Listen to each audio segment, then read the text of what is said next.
wind help mostly off the right? Yeah. Yeah, American flag. The wind helping hard right to left.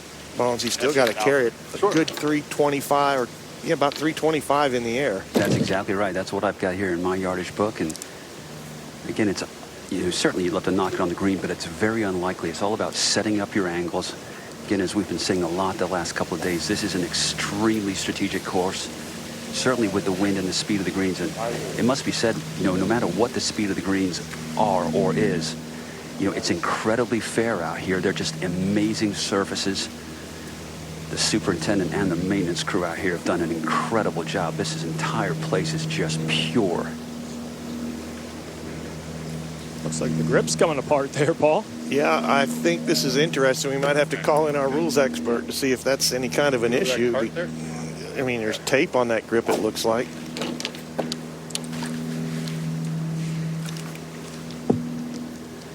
Big deep breath. Strap on your helmet. This will be a rip.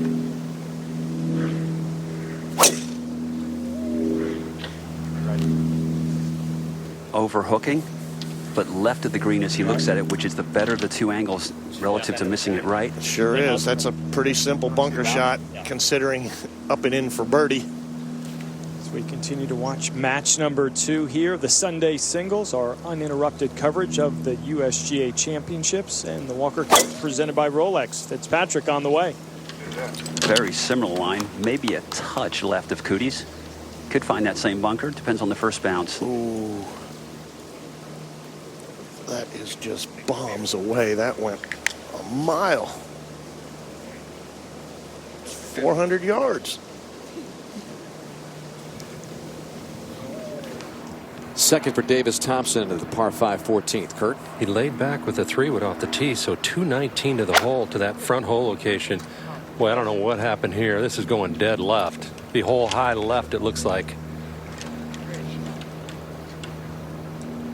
Gonna have to hit that bunker shot up here towards the camera and have it try to roll back down the green. All right, Matty Lamb is next. And he's coming off back-to-back bogeys, costly bogeys. I think 9 full.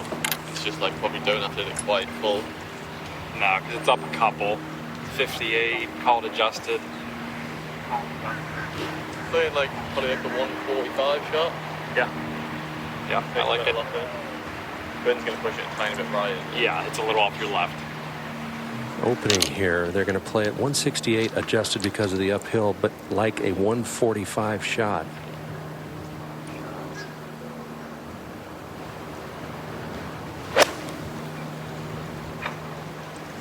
It's on a good line. Let's see if he got it right. Oh, yes. That's a good shot. A hard putt, but a good shot. Stay up there. If it stops. With the lack of leaderboards here. Still moving. That's not right. That's wow. in the bunker. Oh, my goodness.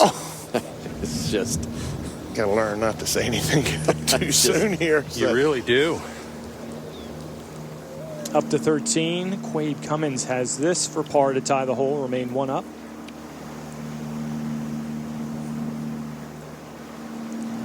So they got rid of the mustache, Dan. Looks like a new putter, too. Had a black putter earlier in the week. Changing it all up here 13, Sunday afternoon. Half for threes. Yeah, he lost his singles match yesterday, so he had to shave it. Quick moment to let you know you can introduce your child to the game. The USGA is a co-founder and partner of Drive, Chip, and Putt, the free nationwide program focused on the 3 fundamental skills in golf. Drive, Chip, and Putt. Register your child today at drivechipandputt.com. Taking a look at the latest board, U.S. 9.5, Great Britain and Ireland 7.5. And Buddy Marucci, you've been in this position as a captain, as a player. We talked earlier that the first 3 matches were going to set the tone. Right now, that's on the American side. Where do you start looking for that clinching point as 13 retains the cup, but 13.5 is truly what matters to this American squad? Well, that's right, Steve, but I think these 4 matches that follow that are really critical for GB&I. I mean, they have an opportunity in those 4 matches to win. That's going to take, obviously, a lot of great play. But if they can do that and right the ship, it could come down to the end. If they're not successful in those matches, it's going to be a long afternoon for GB&I. Buddy, I got to ask you if it's unusual not to have the scoreboards out here, because that's a big part of the element of the pressure and the momentum and the players knowing where they stand. Well, I think you're right, Zinger, but the caddies know exactly where they stand. Cole Hammer coming up here to the par 5 ninth with his third, working on a 2-up lead, and that is a beautiful touch. That'll be a conceded birdie for Hammer. And over at the 8th, check in with Ben Jones and Stuart Hagestad, the 30-year-old mid-am, 4 par. Has not been the kind of week that Stuart was hoping for, Zing. He just hasn't had his usual stellar game. Yeah, his putters betrayed him a few times here the last couple days, for sure.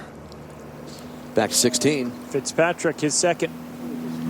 Well, after a very effective tee shot, lots of green to work with, lots of wind to help get the ball stopped, and he's got to step up right now and hit a shot. He's got to play as if he has to make 3 here.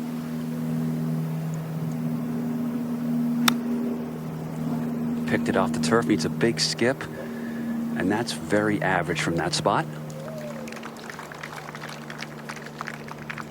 Quick moment to let you know Rory McIlroy teams up with Peacock to bring you the all-new Golf Pass channel. Watch premier instruction and entertainment from the golf membership program, plus daily news from Golf Channel. Sign up at peacocktv.com and start watching now. Now Cootie at 16. Downhill lie, but lots of green. Just kind of chunks it out there to leave himself 30 feet back up the hill, and pretty effective considering that Fitzpatrick has all of 18 feet.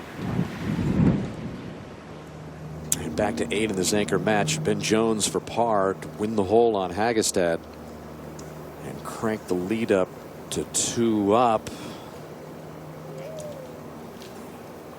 Good opportunity goes by the wayside.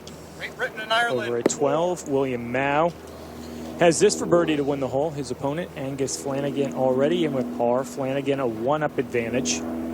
Mao really stepped up big yesterday afternoon in the singles. Tyler Strafacci, the U.S. Amateur champ, was scheduled to go, couldn't go. An emotional moment as Strafacci said, my health just isn't up to par. Mao stepped in, heeded the advice of go play great. That is what Mao did. Oh, missed one there. But really a big week for the Pepperdine sophomores. Played well. Matt 6 after 12.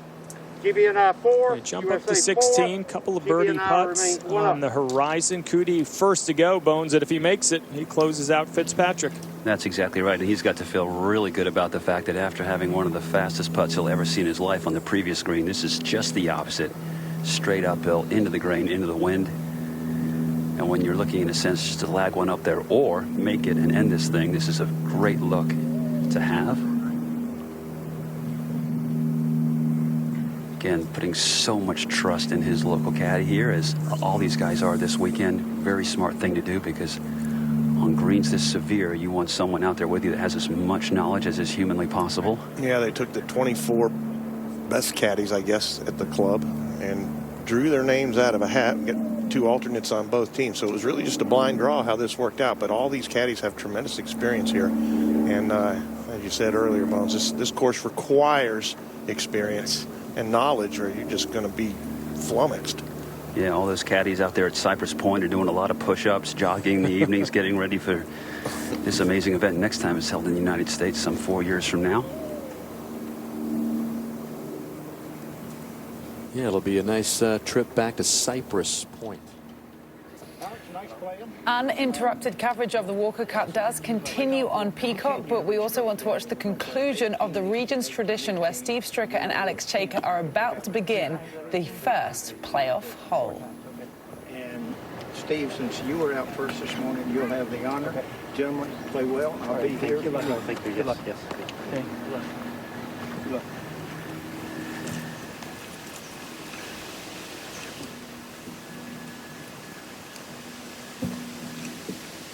Steve Stricker, Alex Chaika begin sudden death playoff here at the Regions Tradition. And Lanny, the playoff structure of playing 18 favors Stricker. He has made 2 birdies, an eagle and a par on 18 this week. Alex Cejka has parred 18 all 4 times. Yeah, and I think that's just a difference in distance. Stricker is long enough to reach this thing into even back into the wind. Cejka hit 2 of his best just a few minutes ago when he got hit in the front bunker. So definitely advantage Stricker. Great Britain and Ireland. And wind continues to blow back into the player's face. It's going to be interesting to see that Stricker take the same line up the right-hand side, and he has done just that. Watching it closely. Goes through the fairway on the left-hand side, almost the identical spot that Cejka was in the previous regulation time. And it's well back to, that's going to be probably 25 yards shorter than his original tee shot in regulation, Lanny. Yeah, still, yeah, I think he can get there if he wants. I mean, it really just depends on the lie for Stricker at this stage. I don't think Alex can get there. He just ought to take it up the left side and, you know, be happy with the results. Yeah, this is left.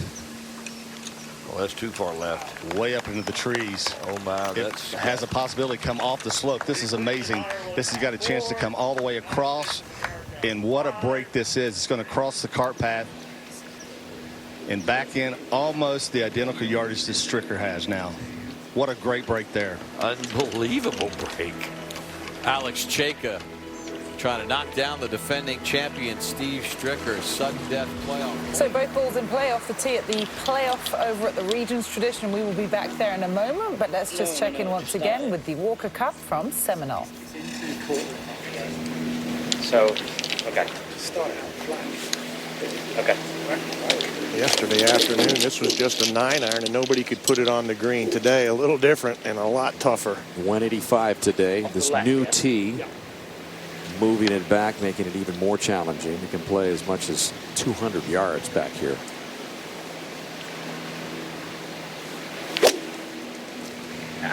Always lost it right in that left to right breeze. Oh no! And I think it came out. I don't know if it buried. No, or not, I don't think. I think it got out of its pitch mark. Thank goodness. Still terrible though. On a down slope, no green to work with. Stuart Wilson, Great Britain and Ireland captain, right on the scene there, trying to offer Alex some words of encouragement. Oh, Pearson Coody can go left of the green. He can miss the green to the left here and have it kick to the right if he can clear that bunker. But just don't miss it right. He'll probably win this match. Oh, he's hitting a beautiful shot here, holding it up against the left-right wind. This is fantastic. Great execution. Oh, wow. This guy's clutch. Really an impressive player, Pearson Coody. And if you're going to close it out, you do it in style at the 17th, right? Yep, he got off to a rough start at this Walker Cup and hung in there all day yesterday after being behind and come back and won his match. And man, put on a clinic right now. One of the great things about this amateur competition, no ropes, everybody able to walk close to the action, including Pearson's grandfather, Charlie Coody, 71 Masters champion. I finally crafted it. I started on the pin and set out to the right. So that's the distance. And there is a look at the line and how it's gone against the pesky Alex Fitzpatrick, who, if he ends up going 0-4 at this Walker Cup, I mean, it's the best 0-4, the grittiest 0-4 I think I've ever seen. I like his style, but it's a lot to overcome for GB and I if their best player doesn't win a point. Golf, a family affair in the Coody family. Not only granddad, his dad Kyle, a standout collegiate golfer, and there's Charles Coody with a green jacket back in 1971. And there he is taking a picture of his 2 grandboys, Pearson and his twin brother Parker, who also goes to Texas, and there they are, juniors at Texas, posing with the cowboy hats and cowboy shirts. What's your favorite picture, Dan? It is Toy Story Woody shot. But Pearson Coody. Well, while the playoff continues, we will check in once again with the 48th edition of the Walker Cup match in the final afternoon singles from Florida. His opponent has found the fairway bunker up the right, so Pac will have a difficult second, so Long has a chance here to put some pressure. When pushing in out of the right, trying to drop back in toward the hole. Good looking shot. A really good shot there by Joe Long. Celebrating its 30th anniversary, the USGA's PJ Boatwright program provides leadership and on-the-job opportunities to more than 100 individuals from all backgrounds through paid internships at top golf associations each year. To learn more, visit usga.org/boatwright. Pack second from the bunker. No choice with that lip but to throw this right up back into the wind. He's caught it pretty clean. I think he's going to be happy with that. Advantage long at 16 as we go back down to Steve Sands. Steve, thank you. With a victorious Pearson, and man, you were sweating it out there coming down the stretch, and you joked to us before we went on camera. It is so stressful out here. What is it like inside for those of us who are watching from outside the ropes? It's blowing 15 miles per hour on greens that are 14 plus. Just getting the ball in the hole from outside 2 feet feels like a challenge. So it's round goes by slow, and you got to hit a lot of good shots to, just keep the match going and hopefully pull it out. We were talking to a couple of the other guys on the team, and they were saying if you go out early and put a little pressure on this GB&I team, it could end the day relatively quickly. So when you saw where you were in the lineup, what were you thinking? I knew what my job was, and they put me out early to get the singles point yesterday, and I've been playing well for a long time, and I was confident that I would get it done today. Congratulations on the point. Thank you.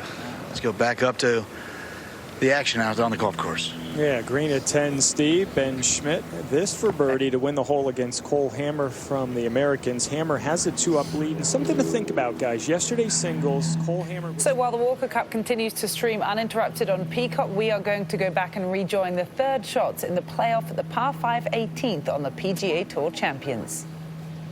Let's see. Remember, there's the backstop behind there. If it chases up behind that hole, it can come off that backslope and get very close. So that's an option as well. The hole is tied with 4. United States of America is 2. Let's go! Didn't waste much time, and what an excellent shot by Cejka, leaving it underneath the hole. Very similar putt to the one Stricker made at the end of regulation. Another look at it again, Lanny. Yeah, he's got the ball above his feet. Really nice catch here, and with some spin, and leaves it underneath the hole. I don't think he could have asked for any better right there, Billy Ray. That was a wonderful shot in which he played.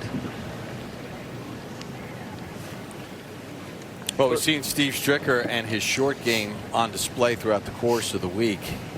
He's holed out a couple times for birdie and par. This has been a great strength of his. Yeah, it has. It's been exceptional. It's probably been, it really carried him when he had some lulls ball striking wise this week. And then when he's hit it well, he's capitalized with the short game to go as deep under par as he is. So wouldn't surprise me to see him get this up and down. Actually, wouldn't surprise me to see him get this in there really tight. Yeah, it wouldn't surprise me one bit. Ball just above his feet. Perfect line, nice and tight. He can do whatever he wants to with this shot here.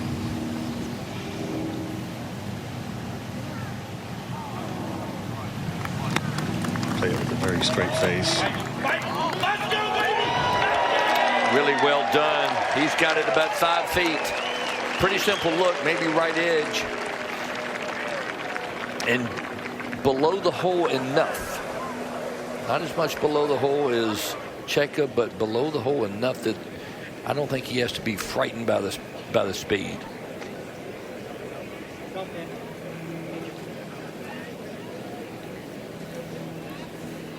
Again, we're in the first extra hole. Steve Stricker birdied this hole at the end of regulation on the 72nd hole to tie Alex Cejka. Guys, this is just about, you've already touched on it, just about the same putt in which Steve Stricker had for his birdie to send it into overtime. Steve Stricker put it right in the center. Not a lot of movement. For the PGA Tour Champions, it took us a little longer here to get you on Golf Channel, but welcome those who've been watching the streaming of this 48th Walker Cup on Peacock, as we welcome you back to Seminole Golf Club for the final single session to decide the 48th Walker Cup. And it's been a great start for the United States in their bid to win their 5th straight Walker Cup on home soil. Austin Eck wrote, Pearson Coody started it off 2 full points, and that has brought the Americans within 2.5 points of taking this 48th Walker Cup. This is Joe Long at the 17th. A long bunker shot, just going to have a hard time getting it to the hole, and just never got enough momentum behind that ball to get it onto the green. He's playing the highly decorated amateur John Pack. He's got the lead, 2 up. He can tie this hole and close it out, but stay tuned because that par 3 has been a bear the last couple of days. This is Cole Hammer, 2 up on Ben Schmidt. Cole Hammer's had big leads in all of his matches, and he's been challenged and taken back to the limit in all those matches. He got off to a big start here with a 3-up lead, and now just 2 up. Back to 17, and Noda, we believe that John Pack is next to play. Yes, it is, and I think he's just taking a minute to collect himself to consider the options now that the circumstances changed with his opponent still in trouble and a very difficult shot left for Joe Long. So now Pac just trying to figure out how to sort of meander his way around this particular shot to try and give himself a good look at 3, but certainly eliminate the possibility of making a 5. It's a pretty simple shot if you're on the flat of the bunker or the upslope, but I believe he's got just enough downslope. This is really tough. Yeah, he's caught a little bit of downslope, which will bring the ball out just a fraction low, and with things being so tight around here, it just takes a little bit of spin off of it. I think he's looking just right at the hole.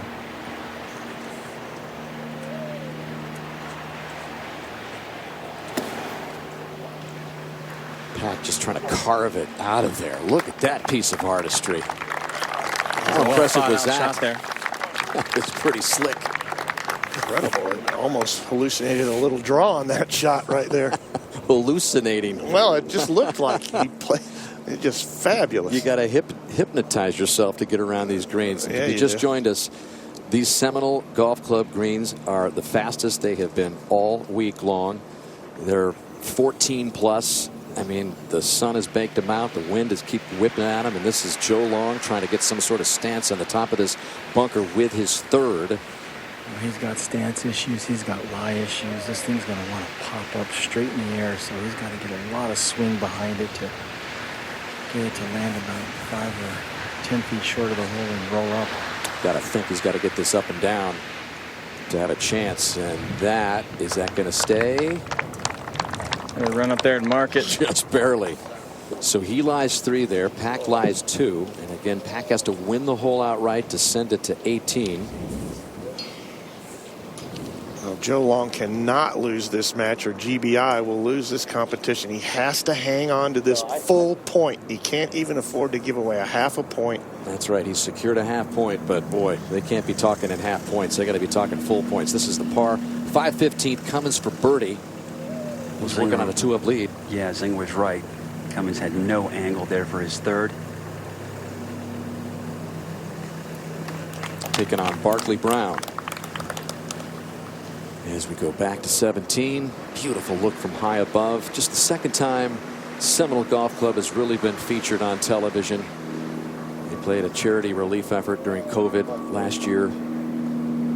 But you haven't seen sights like this from high above this beautiful golf club. I think Joe Long is still away as he plays this for bogey. Pretty much has to have it here if he's got any shot at the hole. Trying to close out Pack, but yeah, still has a good shot to tie the hole if he can get this to go down, because he can take an aggressive line coming back uphill back into the wind, so he can give this a little bit of a run, whereas Pac's got to play a little bit of defense, and he'll be at the mercy of the wind and the slope of the green. What a 4 for Joe Long. That's big time golf right there. And now Pack has to have this putt to extend the match to 18.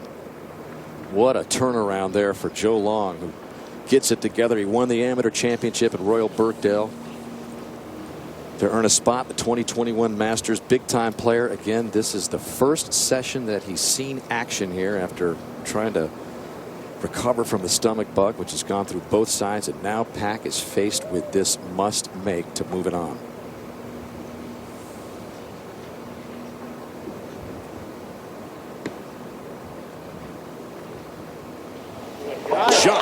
Pack is up to the challenge. What a three. Couple of gut checks answered by both players, and a nice nod. So Pack still with hopes of scratching out a half point, as Long will try to get the full point at the last hole here, the par 4 18th. A tough finisher at Seminole. This is Davis Thompson at 16. His second, Kurt. He's got kind of a weird lie here. There's just kind of a stringy, tough-looking grass around it. Muscle it out of there really well. If it gets down, it might be too far. Oh, that spin. What a shot out of that lie. It had spin. Matty Lamb is in the green side bunker off the tee. Great shot there by Thompson as we drop back 1 to 15. And a good opportunity for Barkley Brown in that bucket hat to win the hole.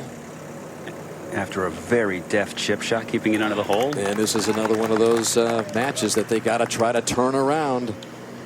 And so he cuts into the lead, just 1 down, 3 to play. Desperation time here for Great Britain and Ireland. Cole Hammer for birdie at 11 to win the hole.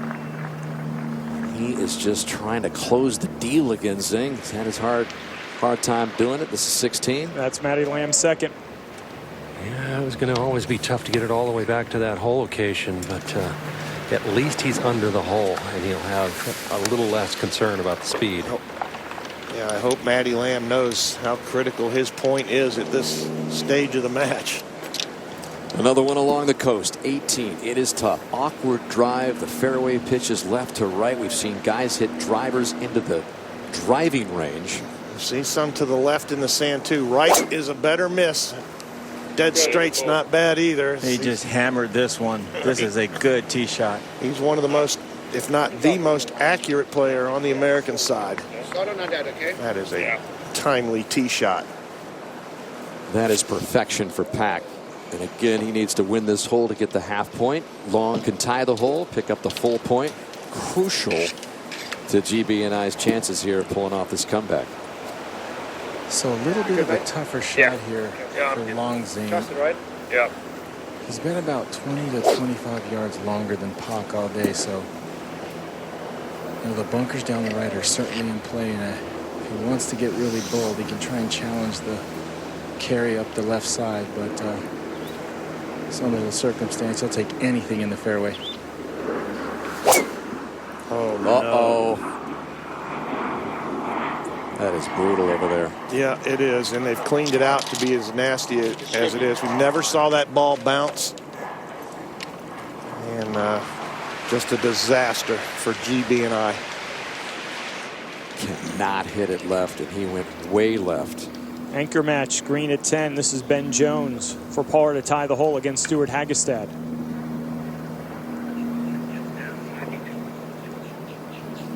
So Hagestad has battled back. He now has a 1-up lead, and if it gets to this point to determine the outcome of this match, Americans looking good. Over at 12, Jack Dyer, his second.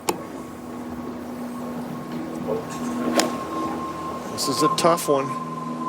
It's a tight fit over there. That flag on the left-hand side. Oh, my. Oh, what a shot.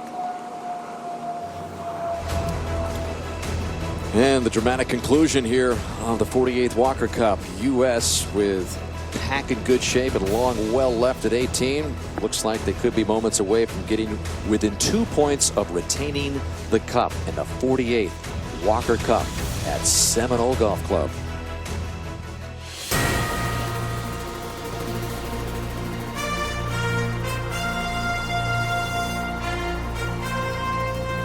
NBC Sports and the United States Golf Association are proud to present the 48th Walker Cup with uninterrupted coverage presented by Rolex. And the United States, after seeing Great Britain and Ireland pull within a point to begin this final Sunday singles session of 10, now in complete command. Could be just a couple moments away from getting within 2 on this incredible Donald Ross layout, which has been as advertised. Playing the most difficult by far on this day, with breezes 15 to 20 miles an hour off the Atlantic Ocean. Greens have just turned fiery, And it's a who's who of golf here at Seminole. Jack Nicklaus, longtime Palm Beach County resident, having a chat there with Mike Davis of the USGA. All sorts of Walker Cup connections here with captains and players, and this final Sunday happening on Mother's Day. So hope you got all your ducks in a row and took care of Mom. As we welcome you here into our booth, Dan Hicks along with Paul Azinger. You've heard from Steve Burkowski, our resident college golf and amateur expert. Bones, Noda, and Kurt on the sands of Seminole, and Steve Sands handling the interviews. Buddy Marucci, our captain insider this weekend. 7-time club champion, 2-time Walker Cup player and captain, and Craig Winter handling any rules that may come up. 16. Thompson for the win. We've got to be so careful down this hill. He was. Just couldn't be aggressive enough. Every putt is just on defense. The last, well, today anyway, these greens have just gotten ferocious fast. Now Tyler Strafacci at 12. He's got to make this his third. We saw Jack Dyer hit it into just a couple of inches. So the U.S. amateur champ from a year ago is going to fall one down against Dyer. He did concede that short one to Dyer as we jump ahead to 18. And Joe Long looking deep in the bushes there for his tee shot. Johnson back relief from the power line. You're in the general area. Yep. You can move the power lines, and if it causes the ball to move, we'll put the ball back. Okay. So you might mark the ball again if you're going to move the power lines. Okay, so that's or the cables. That's the only relief, right? I'm sorry? That's the only relief I get from that, right? From the cables, move the cables. There's a move on the that's fine. I'm gonna take a drop on that anyway, so it's not gonna move the ball back down here. No way. So I'm just gonna have to. You know your options for an driver, and you're happy with that? Yeah, is it back in line with the pin as far as I want? Back in the line. Yeah. Pretty much where the cable goes here. Okay. This line right here. Yeah. Toward that dead tree. All right, we're going to wait for Joe to sort things out there. Back at 17, Thompson tied with Lamb, doesn't like it. No, this is not a good shot. Way out to the right. Down in that bunker, but not even close to the correct shot to hit. You've got to flight one down with a draw. Yeah, I think the locals will tell you got to get it to the left side with the flag cut where it is. There's a big bank on that left-hand side over there. Anything but to the right. All right, so here's Matty Lamb, who once had a 2-up lead in this match. Davis Thompson's won 3 holes on this second 9, has tied it up. This is 5-iron, so you can 3/4 this a little bit, keep it down, keep some spin off of it, and keep it in the left center of this green, hopefully. Because at the left side of the green, the wind has it. This has good potential. Oh, beautiful shot. That's the best shot we've seen now. It's not the most clutch. We saw Pearson Coody hit the most clutch shot, but that's a beauty there. It is so hard to fit it in there with that wind whipping off the ocean left to right. Up a hole at 18. Craig Winter, what can you tell us about the situation for Joe Long? Well, Dan, initially they were talking about moving the cables, but Joe's not going to play that ball from the bush, so he'll take an unplayable here. There'll be a 1-stroke penalty. Not quite sure which option he's taking. It's either going to be, well, this looks like he's going back on the line. So a straight line from the hole to where the ball came to rest. And then he does have 1 club length off that line. He's going to use that. And he'll drop the ball in the relief area. And 1-stroke penalty. He'll be playing his 3rd shot. Yep, so he is in deep trouble. Against Pack, who's in great shape out there in the fairway. Just another look from high above. First time you've seen the public has had a chance to see the visuals from above this golf course. It is just breathtaking. Pick it up and clean it again. Or replace it. You're going to need to drop. All right, well, we still wait for that. We go to 14, pick up Ricky Castillo and his birdie attempt to win the hole back at this par 5.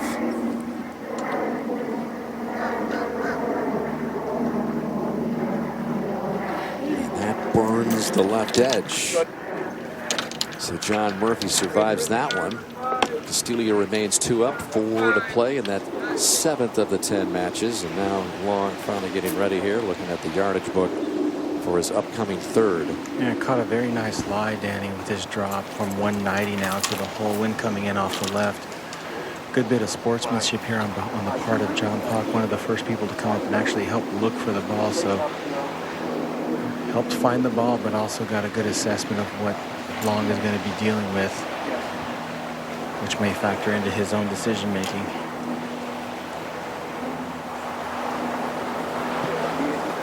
I'm just worried if it puffs up a little. I'd rather try to get a strike. Yeah. Straight at the TV tower there, okay? Yeah. Come on, one more good swing. Come on. He needs a really good swing. Yes, he does. An untimely tee shot. Now playing his third. This is not the most welcoming putting surface, is it, Noda? No, and for him to get this on the green, he's going to have to challenge the left side. Otherwise, it will lose it right. He started at the middle of the green. Wind's pushing it now well right. This is just the worst case scenario for the GB&I. Joe Long looks like he's going to possibly lose the last 2 holes and only earn a half point. And it's up to Pack now, or Pack, to hit a good crisp iron shot left of that flag. And couldn't be placed any more perfectly in the center of this fairway. 152 left to the hole, right back up into the wind. So knowing where Long's ball at, look to see this just a little bit left to where the flag's cut.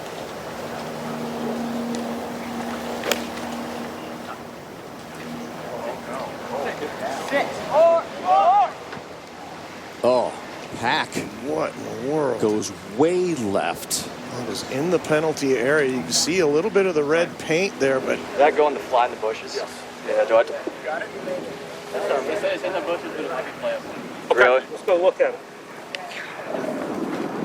Can't believe he made that miscue that far left. So stay tuned in that one. You got Thompson for par back at 17, Kurt. Yeah, the bunker shot was just a really tough bunker shot back into the wind with just no green to work with. He hit a pretty good shot, but just over onto the fringe here. He'll be first to putt almost on Lamb's line, so Lamb's going to get a good look, but this is pretty much a must make with him in there close. Yep, Lamb hit that beauty in there. You can see his mark just ahead of Davis on the green. Davis Thompson, very impressive player. Another one of those guys who you think is going to have success on the next level. He's that kind of college player. Georgia, very well respected, and shot a 69 in the first round of the U.S. Open last fall at Wingfoot. Just kind of a glimmer of things to come. This for par. And I wouldn't give anything. Man, it's just too crazy, these greens, Kurt. It is. And you know, Davis Thompson not going to concede this hole because of what you just said right there. It's anything could happen here. You make any kind of a mistake. I don't expect Lamb to make a mistake, but you hit this a touch too hard and you're 6 feet by. And that's the thing too, it's so strange, is that they hit a putt that goes 6 feet by, but they didn't know it when they hit it. Usually you do. Yeah. Wow, what a 2. How about that? So Lamb takes control, 1 up with 1 to play.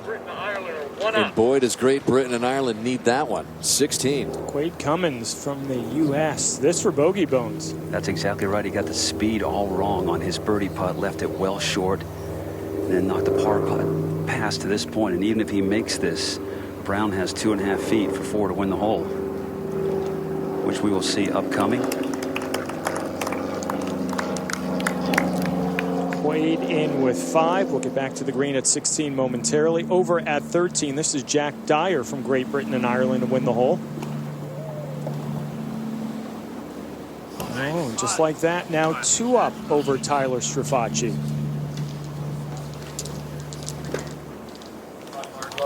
Barclay Brown wasting little time as he's done all week, rolling in that 2.5 footer. Big win there for the man sporting the bucket cap all week long. The match is tied. So with what we've seen happen here in the last few moments, there's just trying. a little more of a glimmer of hope, Burko, as we get up to 18, especially after Pack is making this even more interesting. Exactly, yeah. We get the driver, please. I'm just worried, TJ, that it's going to kick up down over here. Now, if the ball hits the ground and rolls in, we're dropping. If it hits the ground and rolls again, replacing it. Yeah. The issue is, I don't know. Can you tell me where I don't get close? Yeah, you're going to have to go back about 2 inches. Okay.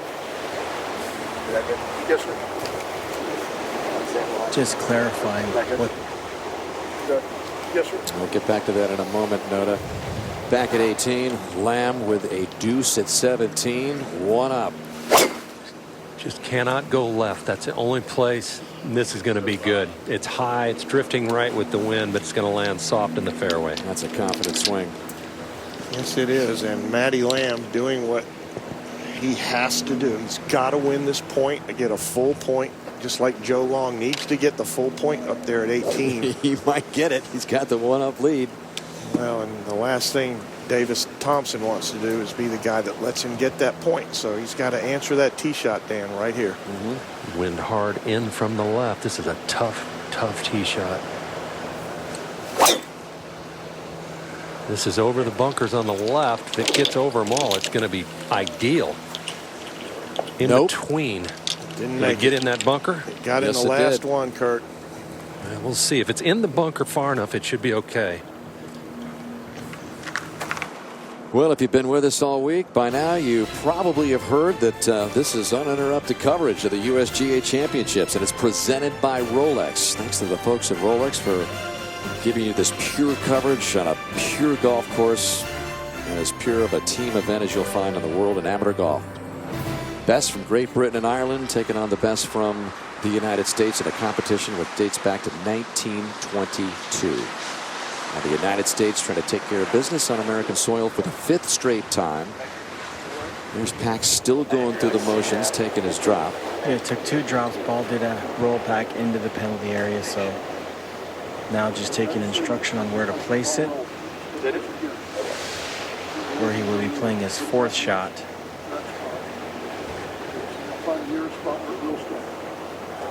And again, long lies 3.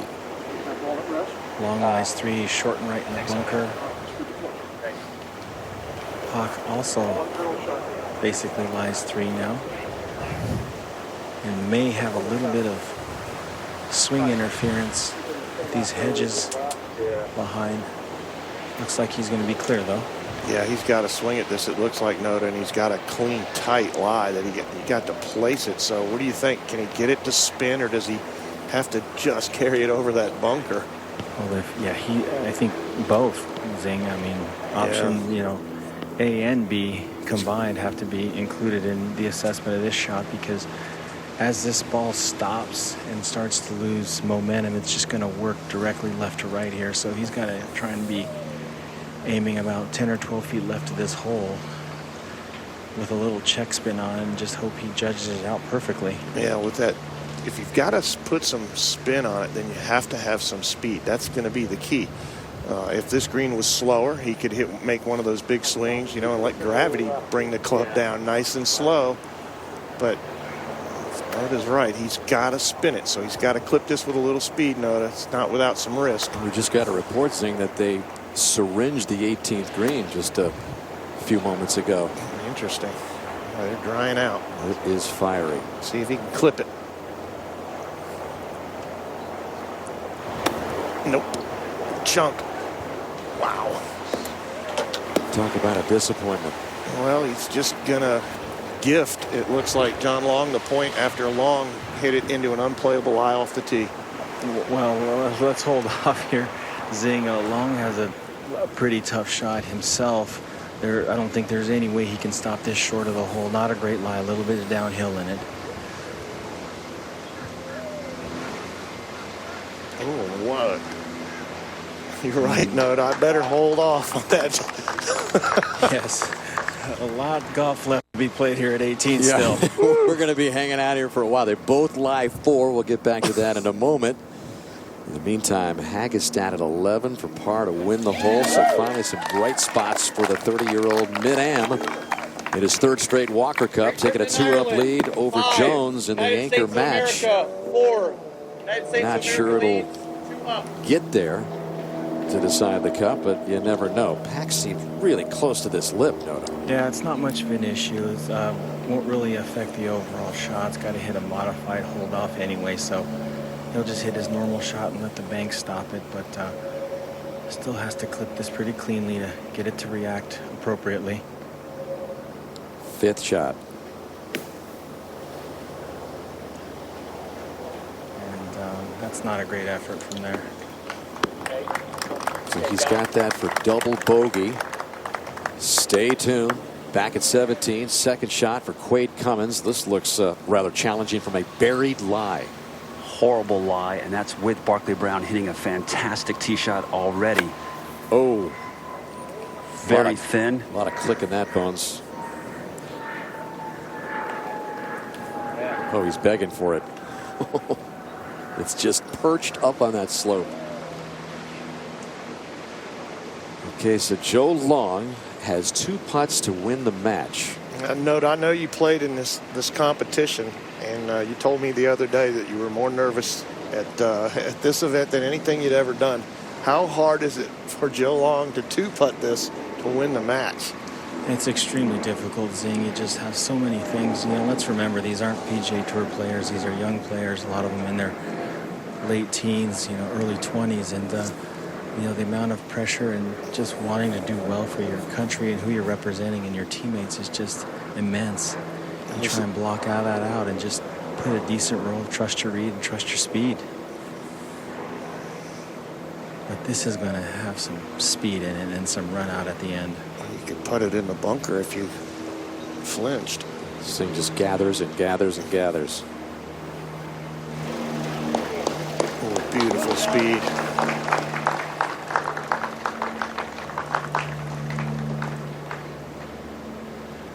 That's it. And that is going to do it. That was a huge reversal for a full point for Great Britain and Ireland. John Pack was in position to get a half point. But Long in the end, the amateur champion, the only match that he played in this 48th Walker Cup. Too sick, too weak to go in the first 3 sessions. Goes in the singles match and hangs on against the 4th-ranked amateur in the world and John Pack. That is a huge win for the amateur champion. He looks spent. Yeah, both do. So that's another point. The first point on the board for Great Britain and Ireland. They need 5 more somehow, some way. This is Barkley Brown. You heard Bones say that he had a beautiful tee shot. This for birdie. He has 3 putts here to win the hole outright. That's 3 consecutive holes won. Barkley Brown is stepping up large here late in this match. He was 2 down, Bones, through 14 against Cummins, and now has taken charge. And this glimmer of hope is still glimmering for GB&I. This is Lamb, who took the hole at the last to grab a 1-up lead on Thompson.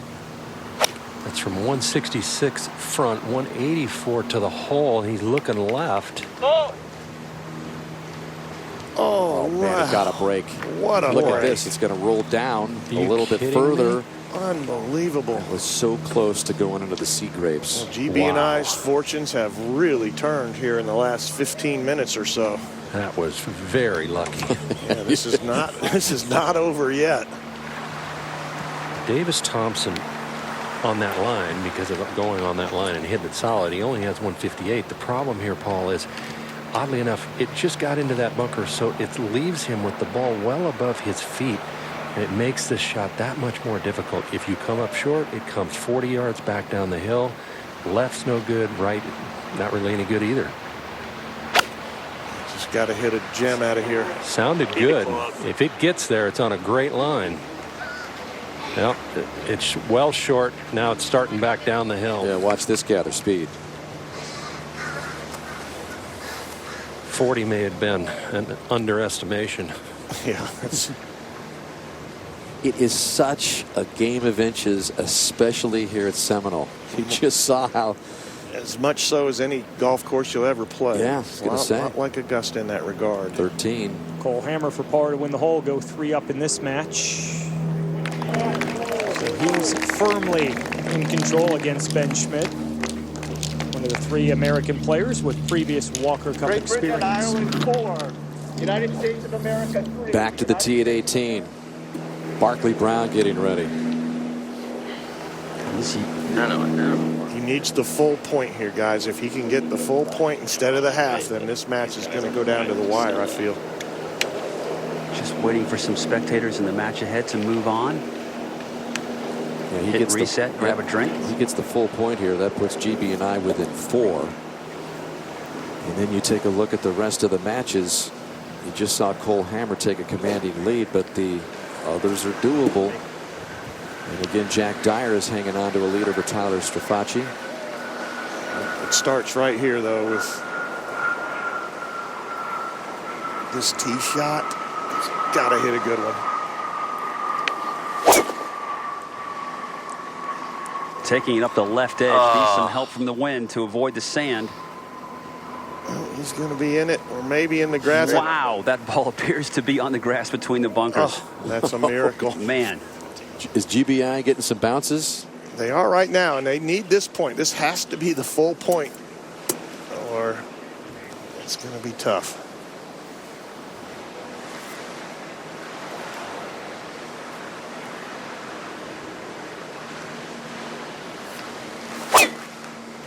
Cummins now hitting a rifle shot, very low, needs to cut just a little bit more to be perfect, and does.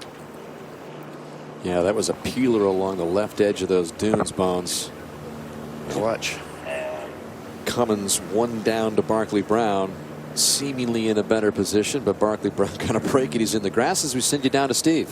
Dan, thank you. We finally get to speak to Joe Long. You waited the entire week. You have not been feeling well. Yeah. How difficult was it to remain patient and then get after it this afternoon? And what was it like out there for those 18 holes? Yeah, I mean, it was quite tough, you know, sitting in bed most of the week. I just wanted to play one match. So come out this afternoon, just, you know, give it my best shot. I felt pretty good going into the round, and then kind of 7 holes in, felt quite sick. Kind of ignored it, just tried to take on as plenty of fluids as possible. And, you know, I was playing pretty good. I was rusty in areas, you know, the short game, some of the putts, some of the pace putts, but I hold out so well, which I was pleased with. And I made a few good kind of birdie putts coming in. Finished a bit sloppy, but it took it out of me today. We're glad you're feeling well. Congratulations on the point. Thank you very much. Cheers. Dan, beware of the wounded golfer. He hung in there. He was hit the hardest by any player on either side. Yeah, no doubt. And it takes, you know, just dehydrates you to get that sick. It's amazing that they've even been able to play the match, quite honestly. And it's amazing that Matty Lamb is playing from where he is, Kurt. I'll tell you what, Dan, that is one of the best breaks you'll ever see. If obviously he could have gone in the penalty area, and that would have been a disaster. In that bunker would have been so much more difficult than this shot.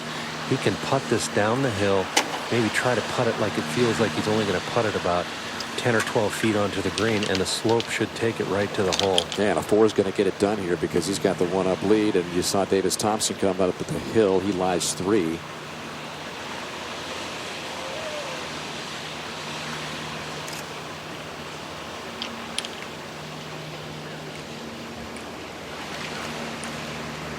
Now you're just holding your breath, hoping it stops. Very, very nice. Lamb is happy. He doesn't want that one over. Yeah. Let's go back to 16. Angus Flanagan 1-up in his match against William Mao, getting ready for his second shot. Again, another critical point that Great Britain and Ireland needs to bring home.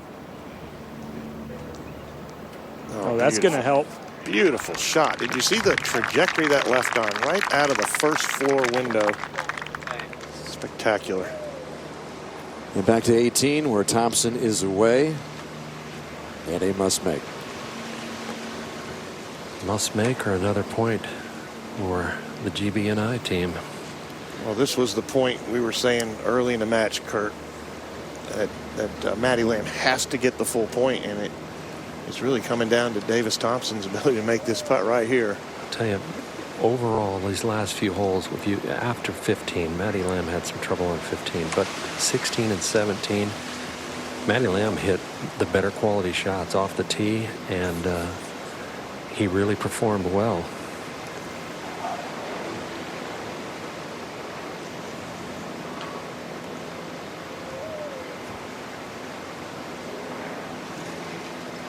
And that is it. A full point again, second straight full point following Joe Long. Matty Lamb goes to 3-1 at this Walker Cup. with an impressive win over one of the highest ranked players on the U.S. side, Davis Thompson. 2-up win. So now Great Britain and Ireland within 4. So we've got 6 matches remain, 3 being led currently by Great Britain and Ireland, and 3 being led by the United States.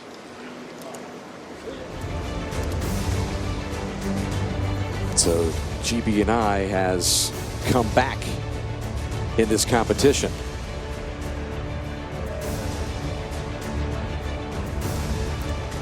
Yeah, you know, it's still going to be a tall order for Great Britain and Ireland to win this competition. Flanagan has got to hang on, and Brown has to hang on, no doubt. And then they've got to flip one of those 3 that says red. That's exactly somehow, right. some way. And it's going to be hard to flip Castillo for sure. Castillo. And Cole Hammer's on a roll. Finally, Stuart Hagestad doing what he does best. And yeah, it's going to be a tall order. It's possible still, though. It is. Okay, so we have a moment. You know, all of these players know what playing in this event means.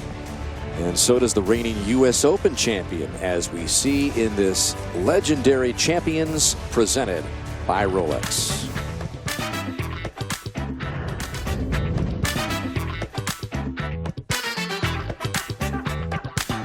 I had wanted to be on that team for quite a few years, and being picked and chosen, obviously solidified to that team.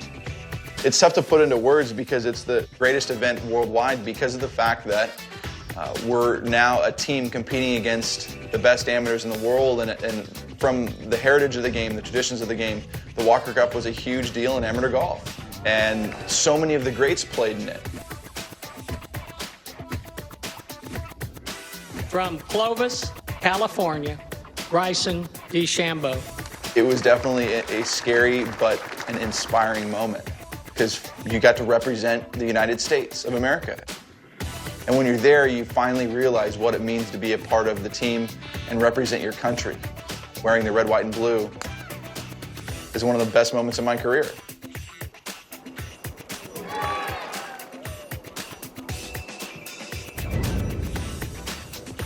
Boy, just looking at Bryson DeChambeau back in his Walker Cup days, he's put on a few pounds. Oh, man, has he ever. It's turned into a lot of wins and a major championship included. This is Barkley Brown who got that break. It popped up into the patch of grass between the bunkers.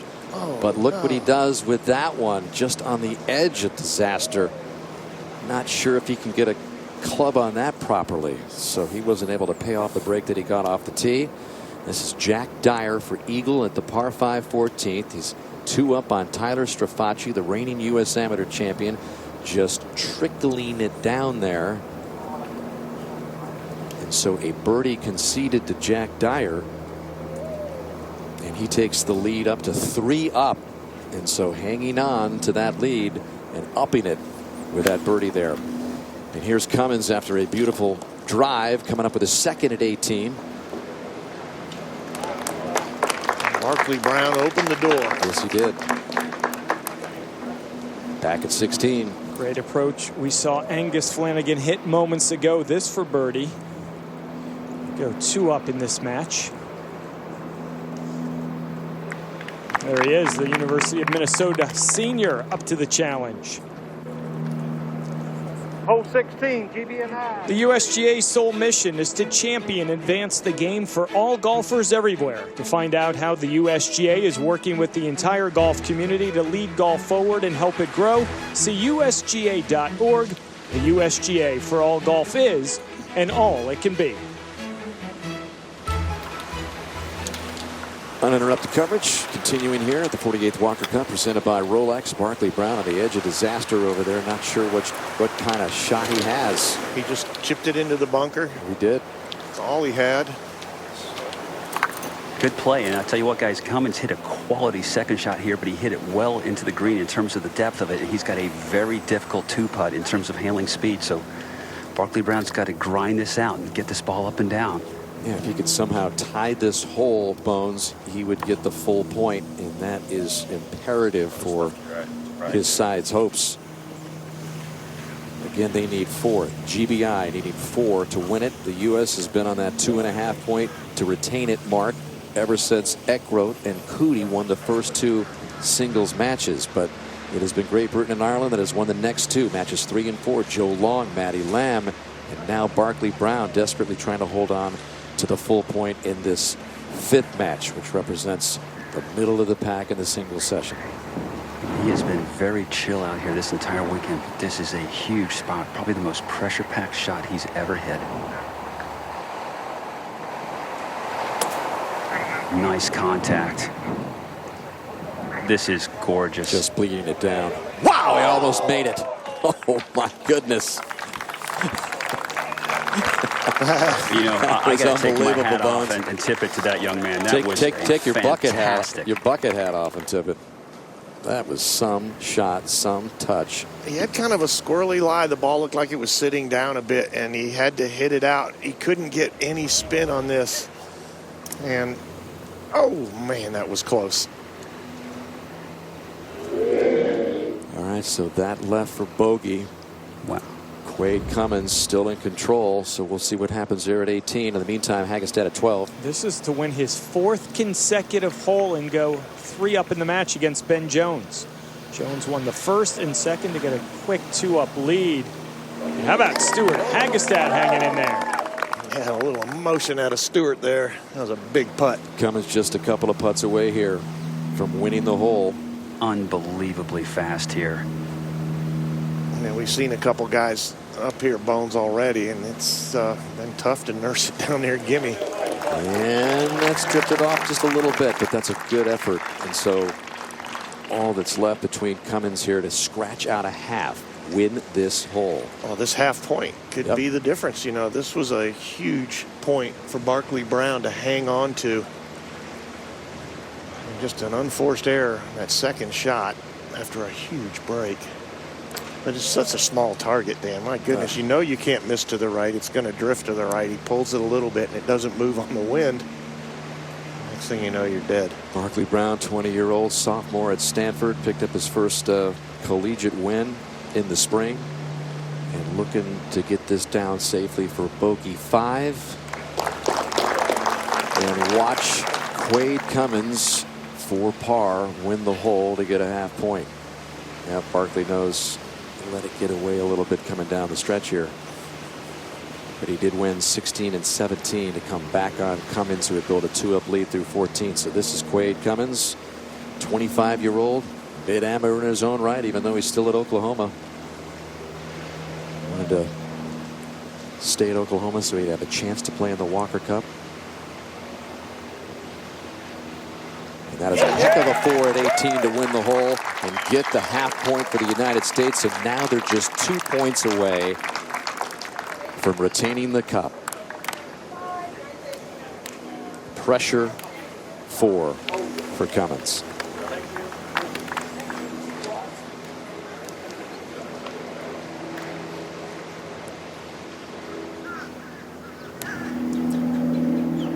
To tie the hole is Ben Schmidt over at the par 5 14th with a birdie against Cole Hammer. So he stays 3 down. So Cole Hammer still very much in charge of that second to last match just before the Ben Jones Stuart Hagestad match, which is also the hole is tied with 4. an American lead, 2 up.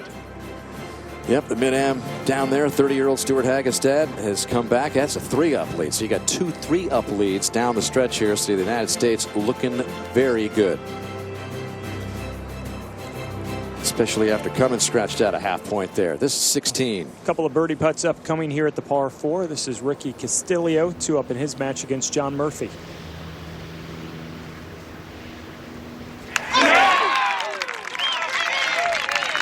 He's been perfect so far this week. I wouldn't want to get hit by that fist pump.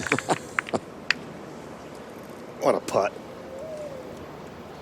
So now John Murphy's got to make this birdie putt, or Castillo goes 4-0 on the week. Boy, how quickly, Paul, it changes just like that. Murphy's inside about 5 or 6 feet, and Castillo just says, take that. Well, the 2 Irishmen, Mark Power of GBI and John Murphy, both played phenomenally in the morning matches, and now out here today in singles, they're going to get it handed to them. It looks like Mark Power took a 7 and 6 defeat a defeat by Austin Eckroat. This for Murphy to extend it. Got to make it. A couple of great threes there.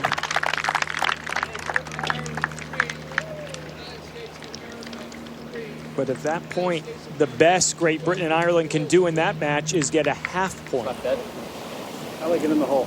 This is Angus Flanagan for par to win the match at 17 against William Mao. Haven't been a lot of holes won outright in this match. Flanagan did win 2 in the front 9 to grab a 1-up lead. And there's been all of 6 straight tied holes to start this second 9 before Flanagan won the 16th to grab the 2-up lead. And we go to the final match. Hagestad and Ben Jones. Hagestad continuing to cruise along. He has caught fire making the turn, Kurt, and this is for yet another win. He was in the left bunker off the tee, hole high left, and hit a tremendous bunker shot to right here. So just a 2-footer to win another hole. This might guarantee a half a point as well, I think. Maybe not. 4 up, 5 to go.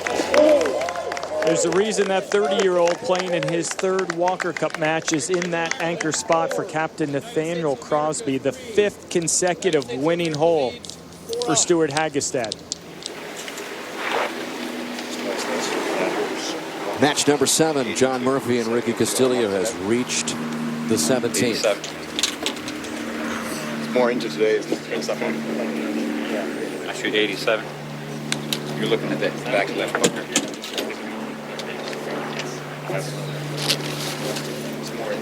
Oh yeah. I do. Pretty much straight out of the south. Yep. Well, you heard the conversation. Lots of left-right wind, but I will say there's quite a bit of hurt at the moment, too. Yeah.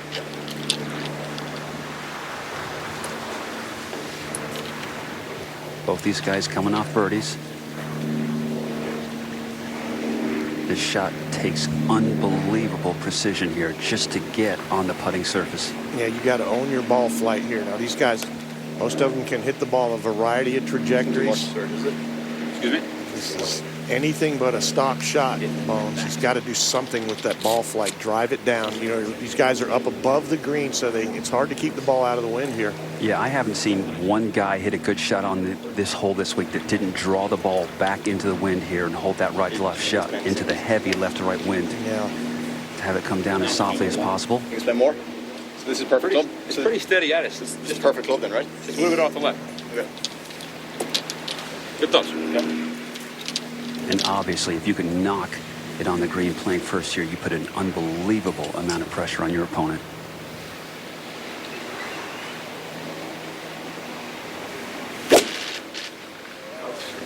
Taking it up the left, the wind is eating it up, but it's on a good line. Let's see if he can get it into the green. Very well done. Yep, that's a fantastic shot. That was very timely. 2 down now to Ricky Castillo. Castillo has to answer. I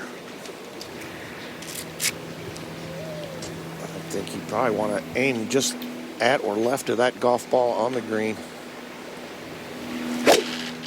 2 clubs less, going with 7. This is getting chewed up and will miss short and right. Yep, so advantage Murphy there at the 17th.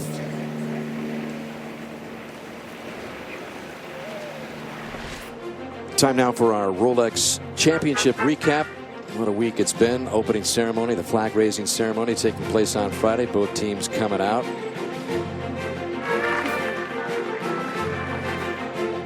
President George W. Bush was on hand. 3rd straight time that he had attended the Walker Cup U.S. side. Of course, his grandfather was the president of the United States Golf Association, and the Walker Cup is named in his honor, in his name. And it was a great Friday night after the rainstorm got through here Thursday. Stu Francis, president of the United States Golf Association, along with Mike Davis and the president there on hand. And the next USGA Championship coming your way, televised on Golf Channel and NBC, the U.S. Women's Open at Olympic Club. And look at the lineup through the rest of the summer. U.S. Open is back at Torrey Pines, where Tiger Woods had that epic win in 2008, just part of the USGA upcoming championships. As we get set next for the U.S. Women's Open at Olympic Club, one of the great U.S. Open venues. Coverage beginning June 3rd on Golf Channel and NBC and Peacock. This was a moment ago. William Mouse tee shot at the 18th. One down to Angus Flanagan. That should be fine. Soft. Soft. Good shot. Thank you. Good ball, go. Sorry about that. So Flanagan losing that 17th hole with that bogey. Giving now a little bit of life. Is that one headed too far left? It is. There's miles to the right. We've seen 3 guys drive it over there to the left from the GB&I.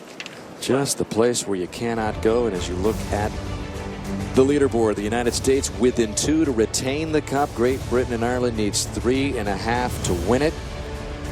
And you can see the current situation right now. And as I bring in Buddy Marucci, a 2-time Walker Cup captain, can't help but think of how you're feeling watching this unfold, Buddy. This is nervous time as the U.S. is creeping a little bit closer, but it's not done by any means. Well, I think if you're Nathaniel, you're always nervous until it's over, but the holes are running out for GB&I. Even if you look at the remaining matches, it's going to be very difficult for the U.S. not to win enough half points to not only retain the cup, but probably win the cup outright. So Stewart Wilson has to be a little frustrated at this point, but things look good for the USA. Here's Castillo with his second at 17. A long bunker shot.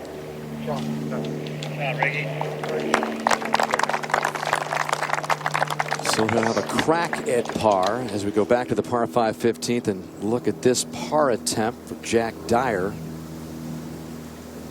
Strafasi in there tight for birdie, trying to cut into this lead. That should be a concession there. And so Jack Dyer 2 down with 3 to play. Or 2 up with 3 to play, I should say. As Strafacci wins that hole. Back at 17, John Murphy to win the hole. Bones at 17. Absolutely, and with Castillo having upwards of 25 feet for par, you would think there's a great chance that if he puts some good pace on this, he's got a good chance to win it with just a par 3. Nice pace there. Just broke up a little bit more at the end than he expected.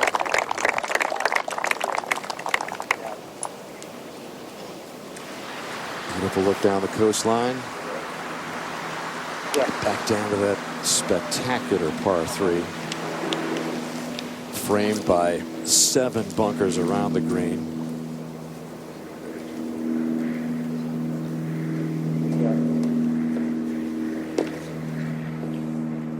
Ricky Castillo is next. So he's got this for par now. And this could put it away. You know, indeed, Ricky's last name is pronounced Castillo, not Castillo. That's due to his Filipino heritage. I was talking to him earlier today. His grandfather, full Filipino. He immigrated from the Philippines to Hawaii back in the 40s. And just can't quite put Mr. Murphy away. You good? Yeah. I like that, sir. But you're going to be hearing that name a lot in the future. I think so. He's quite a player. Both these names, I feel. And as the sun goes down and we get deep into these singles matches, you can feel the pressure out here that these players are experiencing.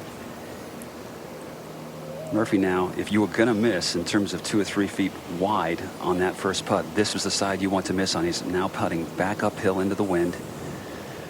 Certainly one putt here that needs to have the speed stay up. Well, it should be a pretty straight putt. Might be left center at most. But the tricky part here. One little mark here, sir. What's he doing? Yeah, you can tap stuff down nowadays. How much I go? You want to get the official? No, I just. There's nothing. I mean, can't put my hand in. See this? No matter how much I tap it down, it just comes back up.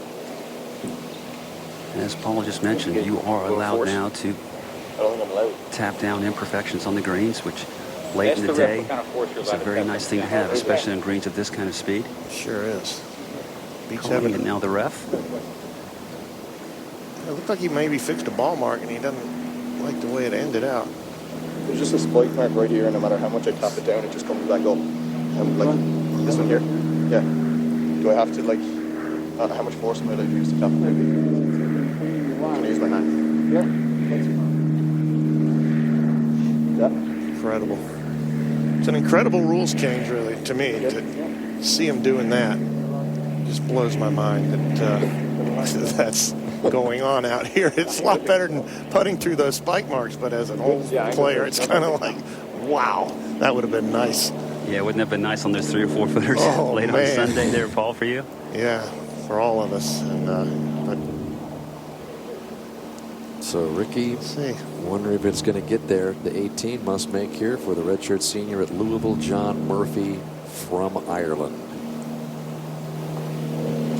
Oh, what a shock. That is a shock, and Ricky Castillo has put the Americans on the cusp of winning the cup again.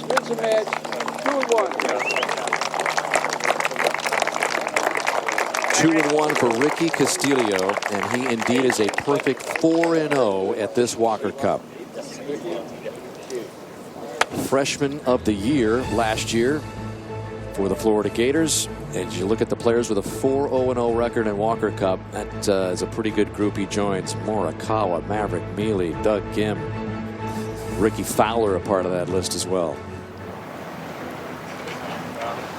So a splendid Walker Cup for the Florida Gator. Just battling from the sand and the dunes up there up top. The last place you had to be for Angus Flanagan. Well, GB&I's in big trouble now, that's for sure. And as Marucci alluded to, the U.S. could probably get enough teams now, or enough points with halves. Well, this match could end. Noda. Big problems for Ben Schmidt. Just a poor bunker shot from just the right part of the green here. Went into the far side bunker, played to this point now, trying to just salvage any chance of staying in this match. There it is. Hat is off. And the United States off a powerful Sunday singles lineup. Cole Hammer with a 4-3 victory over Schmidt.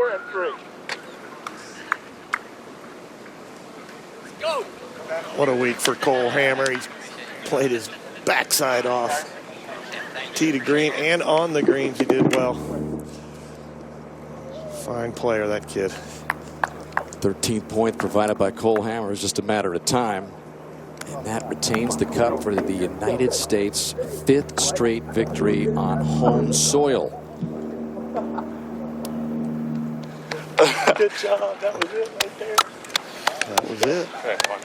Hammer with a nice hug there. Pearson Coody, who did his part. It was a talented U.S. squad. Zinger, you felt that it was inevitable. But not before they went out and took charge in the first 2 matches here after Great Britain and Ireland had pulled within a point to start the session. And again, the 13-point total, but they want to win the match, and that means get 13.5 points, as Buddy Marucci was alluding to. That's the goal of any team.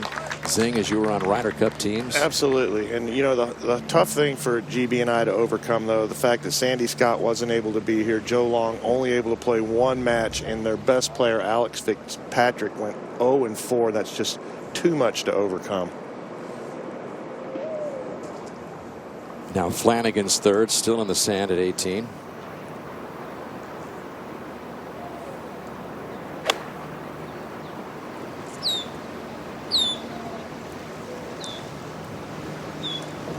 You know, Dan, I kept saying to you, I think, that I didn't see any pushovers on that GB&I team.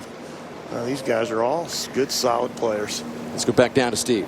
All right, you're a team guy, Cole. You know what just took place because Robbie from your team just told you that was the 13th point, which means the United States retains the cup. What does it mean to you to have that type of significance on your putter? It means the world. Honestly, I had no idea that my match was going to be the clinching point, but it is really special. We've waited 2 years for this, and it was really close going into this afternoon, and to be able to be the one to clinch it's a cool deal. It's an individual sport, but this week it's a team game. How much of an effort collectively did it take for the United States to get this done? It was everything. I mean, it's so much more than just the 10 guys playing too. Everyone at the USGA and RNA, and then our team leaders, Robbie and Cap and Jenny, they sacrificed so much for us to be able to be successful this week, and I owe them a huge thank you, and I just love my teammates, man. What a week. You're one of the leaders on the team, and also the United States, heavy favorites coming in. How challenging is it to be the favorite coming into a match like this when you know that anything can happen?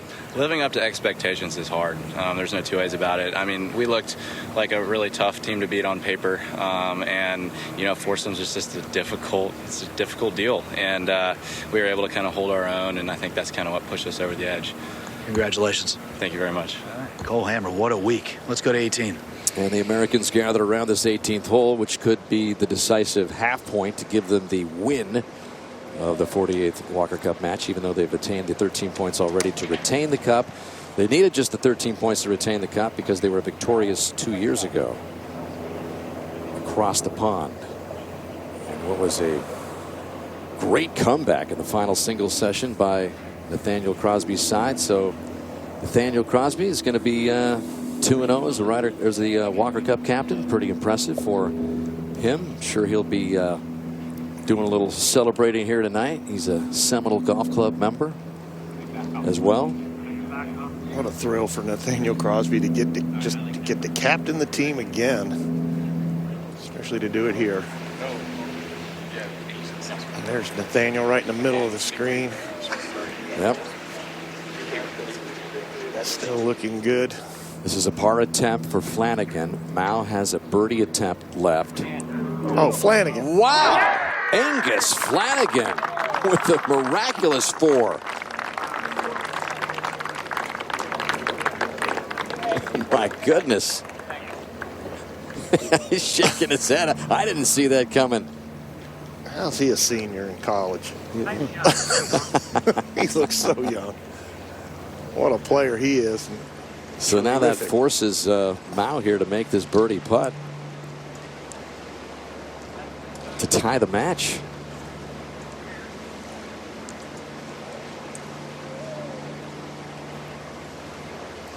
And once again, this would secure the half point that would put the Americans over the 13 points, give them 13.5, and give them the win of this Walker Cup. Again, although they've already retained the cup.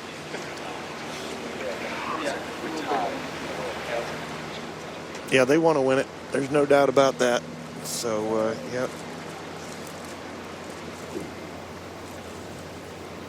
Right now, William Mao has just got to hold this, and that would be the clinching point. That would be the victory. Half point.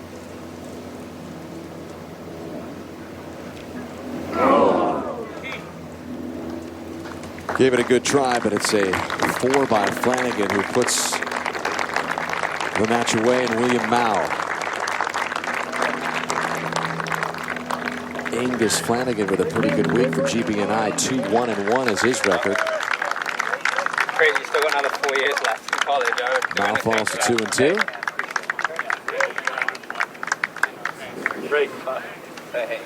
Shaking hands with their respective Seminole Golf Club caddies. And the American team also adding their congratulations to Angus Flanagan and that marvelous 4 that he just made. Mao just creeping it down for birdie to try to get that half point. Not quite. So they'll wait a little longer for it.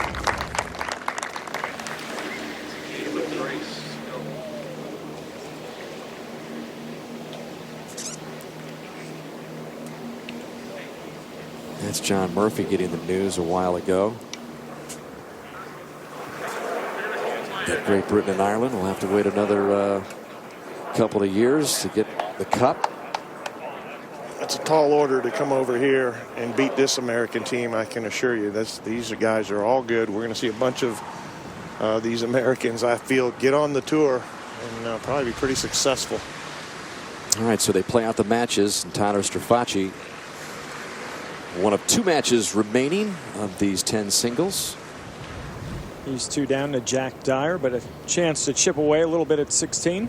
And certainly we've talked all week about the players and captains this weekend that have faced this illness that's gone around. But I got to tell you, I just saw Tyler Strafaci play a bunker shot from some 60 yards. It was about 2 feet down in the bunker. He could barely get in. He could barely get out.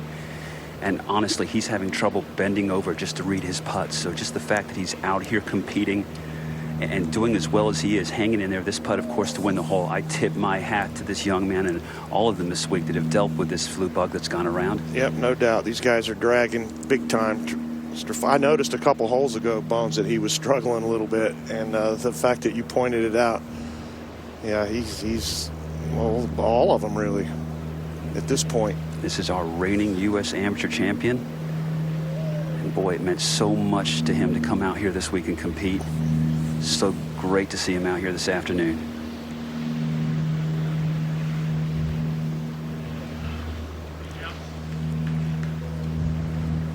That was for par to win the hole, so they'll head to 17.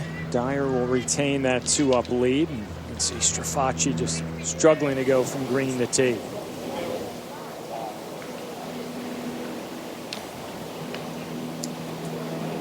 There's the Great Britain and Ireland team there on the tee at 17. Quick moment to let you know, with the USGA streaming app presented by Cisco, you can watch more than 500 hours of on-demand programming, including past Walker Cup telecasts featuring the game's future stars and every U.S. Open final round since 1970. The USGA streaming app is free and available on the App Store and channel stores on Roku, Amazon Fire, and Apple TV. And there's the hug. With you, but it all worked out. Yeah, exactly. Captain Crosby, Cole Hammer, rest of the team congratulating the junior from Texas. Congrats. Just kidding, man. You did all right. Just kidding. What a resume for Nathaniel Crosby, 2-time victorious U.S. Walker Cup captain. He was a member of this team back in 1983, highlighted by that U.S. Amateur Championship at Olympic Club 40 years ago. Back out to the action at 15. And it's Jones here at this par 5. 4 down with 4 to play. Maybe an outside chance if he hits a low draw runner to get there. 252 to the hole, back into the wind. He has to win this hole to extend it. Ooh, that's a good shot. Yeah, that was very ripped. Good. Right in front. Third to last match has reached the 17th. Tyler Strafaci, 2 down. 6-iron here as the wind lays down just a touch.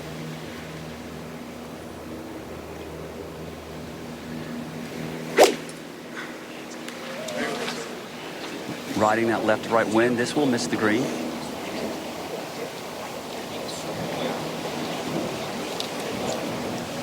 It's just hard to hook it from an elevated tee on that left to right wind when you see all the trouble to the left as well. 17th hole is just eating these players lunch. I don't think anybody hit the green yesterday afternoon. They did not. And that was when it was playing up. Yeah, it was only a 9-iron. I think 165 yards or so when no one could find the surface.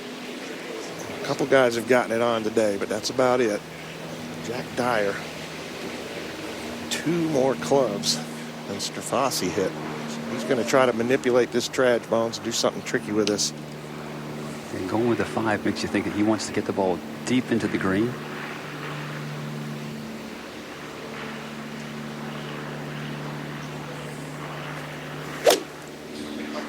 Beautifully flighted, drawn back against the left to right wind, but I don't think it's going to be enough. And the wind that's laid down creates a situation for him where that 5-iron is just a little too much, it appears. Yeah, ran off pretty far. He's going to have a tricky shot, but he's got a gap at least to get the ball between the bunkers. Back to 15 for Hagestad's second, Kurt. With the 3-wood out of the bunker, pretty aggressive play. Come on, Kurt. He can't do this, can he? Oh, it's the That would be no. It's going to get away with it, though, right? Yeah, he stayed out of the water. He'll be a long way from the hole. Well, he's got the big lead, and it's good to see Stuart Hagestad kind of bounce back after a different kind of performance. That's Captain Stuart Wilson, Great Britain and Ireland side, congratulating the Americans. He's one of those lifelong amateurs who's dreamt of leading his team. He was really faced with a tough situation, due to COVID, trying to gather his team. He didn't have the usual amount of tournaments to determine the team, so they just kind of cobbled folks together. There wasn't really any kind of system that they could depend on with the pandemic happening. So yeah, there was a couple players left off the GB&I team, I think, that were kind of controversial as well. So it's always going to be that way. All right, now the third for Hagestad. 182 back into this wind that's been steadily out of the southeast all day long. And this is headed to the left. He's doing everything he can to lose this hole.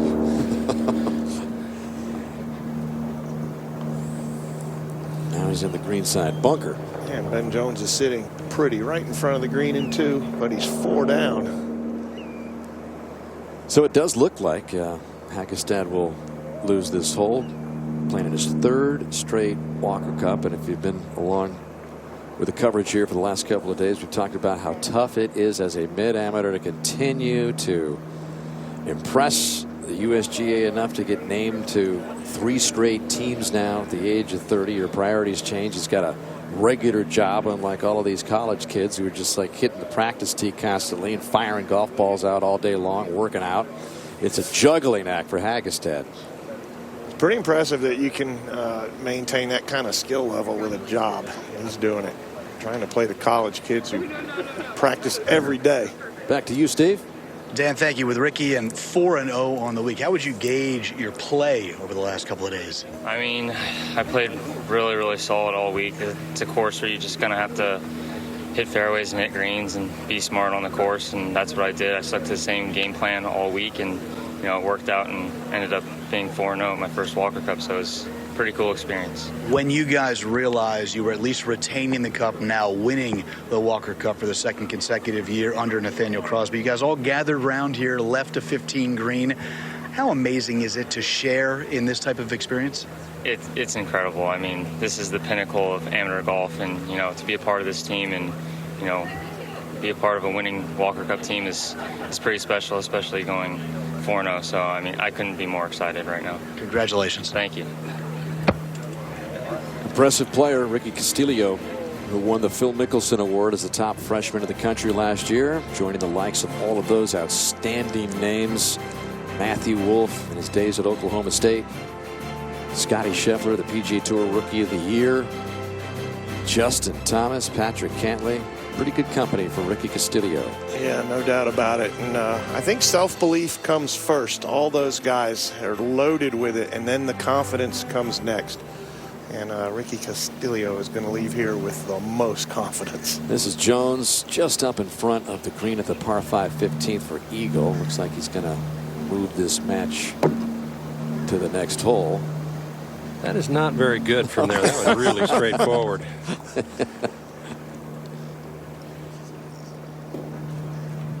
Back over the par 3 17th for Jack Dyer, who drifted way back of the green here, Bones. Yeah, trying to bump something up the hill here, and I think that given his status in the match, he was a little ambitious with that club selection, but trying to get it to reach the surface. But stay tuned.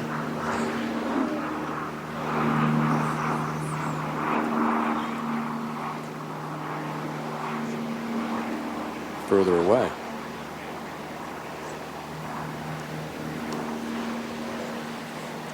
Cable kind of saving him a little bit there, going even further back. And back for the 4th shot for Hagestad, Kurt at 15. Yeah, it's on an uphill lie, maybe a chance to get this ball close. Just not quite enough room to work with there. So he's got that left for par, his opponent in there for birdie.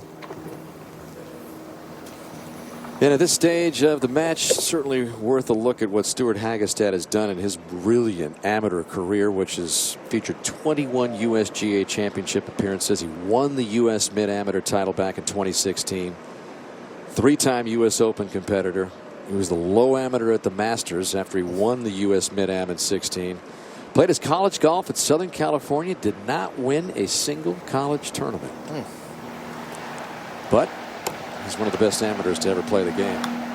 Dyer trying it again. He got it there this time. Yeah, he needed to do that the first time, but even that thing's never. When's it going to stop? Is it going to stop? The course is right on the edge. It's not over the edge. It's right on the edge, which is a skill to get a golf course to play the way this is playing. That is not luck. It is a skill. Superintendent, USJ, they got it right this week. No doubt about it. So, Kurt, you feel you've been hanging out at that 15th hole for a while now? It has taken a little while to play this hole. I tell you, this golf course, though, it's so impressive. You know, it's Court Crenshaw came in, did a great job. I love the look at the dunes and the sandy areas. The greens are just flawless greens. It's amazing that they can dry them out to this point and get them this quick and not be afraid of losing them. That was Larry Fitzgerald, Seminole Golf Club member there, along with the longtime Seminole Golf Club member Sam Reeves taking in the action. We need Larry back in Arizona for one more year. Okay, Kurt, tell him that. Hagestad for par. Yeah! Wow. Never say never. That's the biggest fist pump for a par at a par 5, I think, maybe in Hagestad's career. Just love that reaction.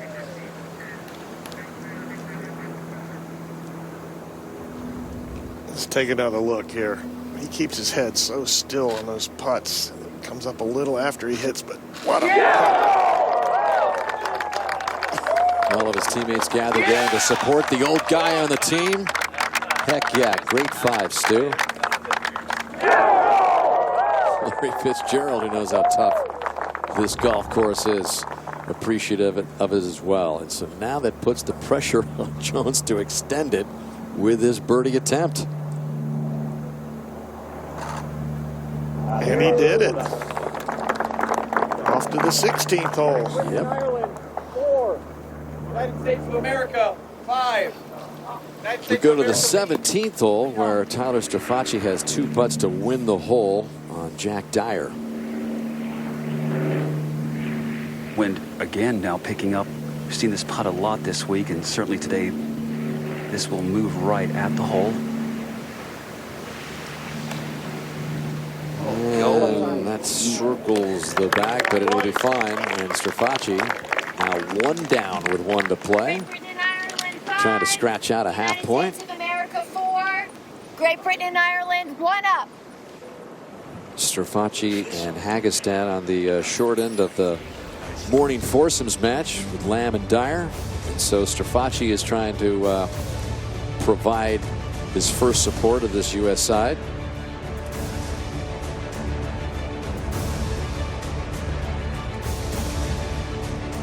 It's been a well-played match, Dan, considering how sick all these guys have been. It's just, you know, they've played some pretty good golf on a very difficult test in Seminole.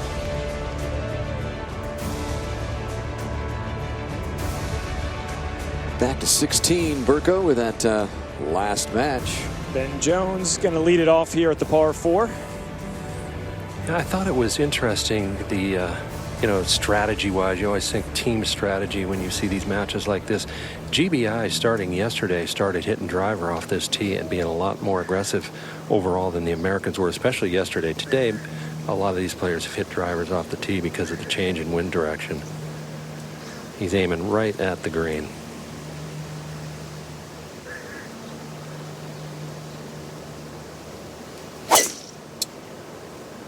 He kind of hit a cut up against the wind, and this is going to struggle to get out of the sandy area. Oh, he made it. He's right of it. And that's actually a fantastic leave. He hit it solid. I didn't know with that little cut up against the breeze whether it would get over it all or not, but good drive. Good now, anyway. Keep it right here with Hagestad. Alex Fitzpatrick hit driver here, Kurt, left of the green. It went about 400 yards. Well, the U.S. again still a half point away from winning the match, but with Hagestad not going to lose this, they are already guaranteed the half. So they've already won the match outright as well. Just want to get that in there as Hagestad battles Ben Jones down here at the stretch. He cannot lose it, so he's guaranteed the half point that the United States needs to make it a clear win. I do like the way they set it up. I like that they dried this place out. You remember we had 2 inches of rain on Wednesday, and it dried right back out. I love the way this golf course is playing. This is going directly at the green. If it gets over everything, maybe front bunker. Didn't quite make it. He's on an upslope, though. Whatever that means. It's going to be a tough shot. He's got to catch a really clean lie there to get it over that bunker and stop it.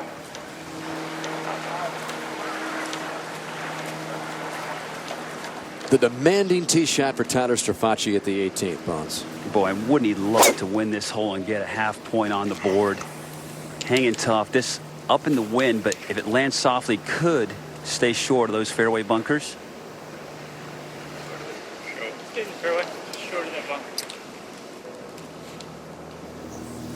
Pearson Coody with Captain Crosby there in the cart. Coody doing his job today. Eckroat just came out firing. 7-6 winner over Mark Power. Coody followed up with a 3-1 win over Alex Fitzpatrick, who finished this Walker Cup at 0-4. Hard to believe. So now Jack Dyer, and that is a low hook to the left. And these GB&I players don't like the looks of this tee shot. They don't like the feel of that left to right wind. I've seen 4 of them duck hook it into that sandy area. All right, so even though the half point has not been awarded yet to the United States, 13.5 points will win the match outright. They already retained the cup with Cole Hammer's win over Ben Schmidt. So United States taking care of business here in the 48th Walker Cup. Well, there's going to be a changing of the guard at the USGA later this year. Mike Davis became the USGA's first CEO 5 years ago. He will be leaving the organization by the end of this year, but his impact will not be soon forgotten.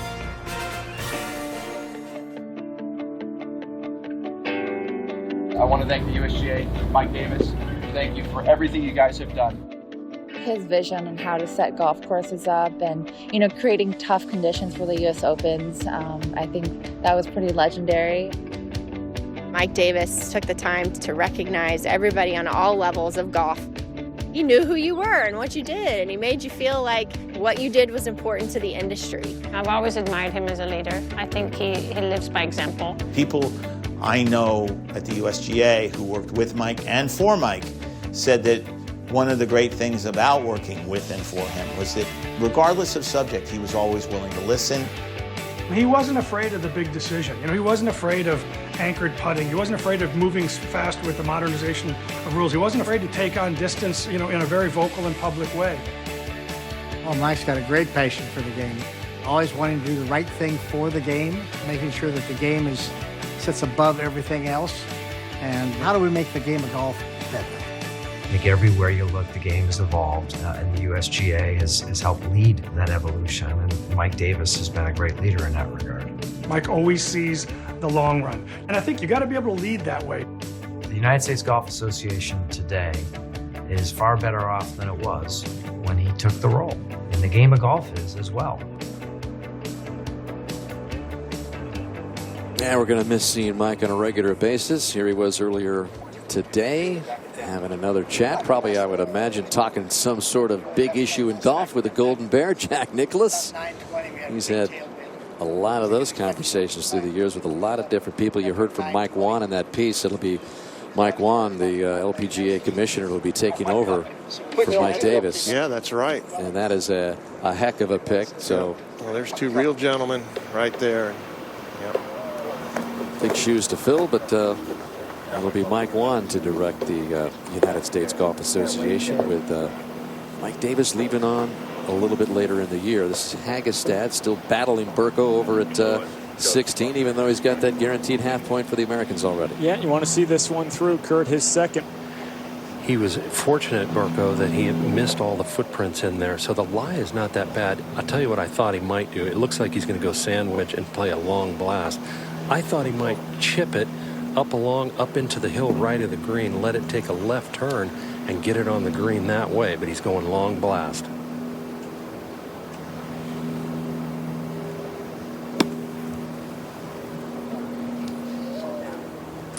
What a shot. Hagestad saving his best for last here, Burko. What a shot.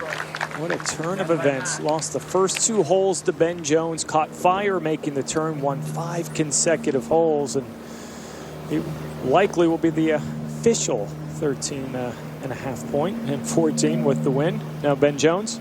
Got to clip it perfect off an uphill lie to stop it close to this hole going downwind.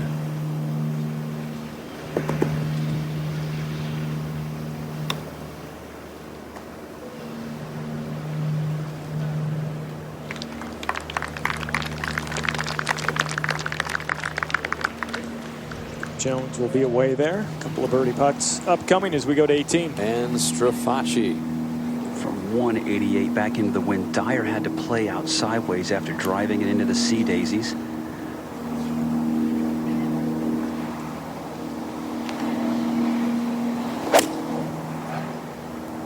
Well struck, but lost to the right. Yep, he's run out of gas. There's no doubt about that.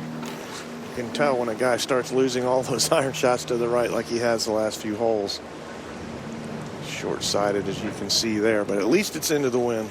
Yeah, he was 20 minutes away from a match earlier in this Walker Cup match. Couldn't go and ended up being rushed to the hospital for fluids. I mean, this wasn't just your usual stomach bug. This was a bug that when it hit these guys, it really hit them hard. Yeah, I wonder if they all just ate something bad. They said it was a virus going around, but it just sounds like food poisoning. But boy, it just took all the energy out of these players, and it's a miracle that they've played the way they have, I feel, on this golf course. It's so tough, Dan. They've all had IVs. They've been to the emergency room. It's been an incredible few days. Yeah, this week's hard enough. We're another wrinkle into this Walker Cup match. Ben Jones first for birdie. Kurt, you would think if it doesn't go, maybe the concession to make it official. Yeah, I wouldn't be surprised at all. You know, you're talking about the health of the players. Honestly, because of how many players on both sides, I'm just glad that we had a competition here, to be honest.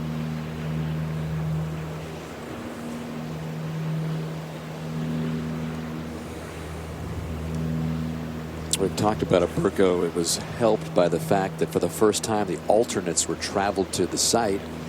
They hadn't been. That was due to COVID concerns. And then the stomach bug breaks out, and it ends up being a savior because we saw a couple of those guys substituted in earlier. Absolute saving grace for this 48th Walker Cup match, and both captains have talked about that. To have that opportunity, they made some modifications to the rules in print to say, let's do what we can do to make sure we have the fairest competition possible. Now Hagestad, the 30-year-old, 2 putts to win the match and make it official for the United States here at Seminole. I guess since you haven't been given these all along, you're not going to give this one if you're Ben Jones. And I guess you never know at the speed of these greens. Well, one thing's for sure, if he gives it to him, he's lost. And so you might as well at least make him putt it. Yep, you might as well see it. Hagestad 2 down through 2, 2 down through 5, won the 9th, 10th, 11th, 12th, and 13th holes to go 4 up, 2 putts to seal it for the U.S.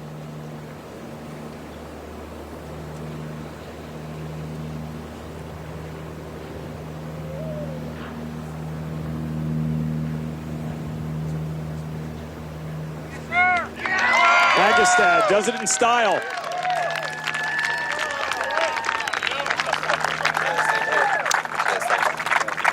Great Britain and Ireland 4, United States of America 3. United States of America wins the match 4-2. 4-2 win for Stuart Hagestad.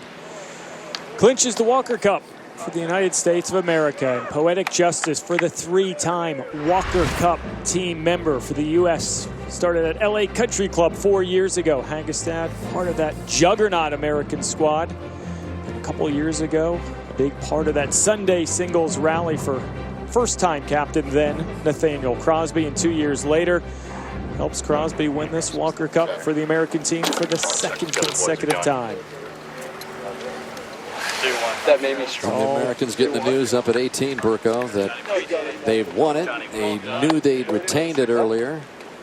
And as you look at the captain, Nathaniel Crosby. By the way, Rory McIlroy won the PGA Tour event today in Charlotte. And I understand that Rory lives next door to Nathaniel Crosby at the Bears Club. So we got a couple winners here. A little celebration tonight, maybe. A little win there. A little win-win for Crosby and McIlroy. McIlroy's father, by the way, a member here at Seminole Golf Club. So there's, that's been the theme of the week. Just so many ties between this Walker Cup event and Seminole. Strafaci here now.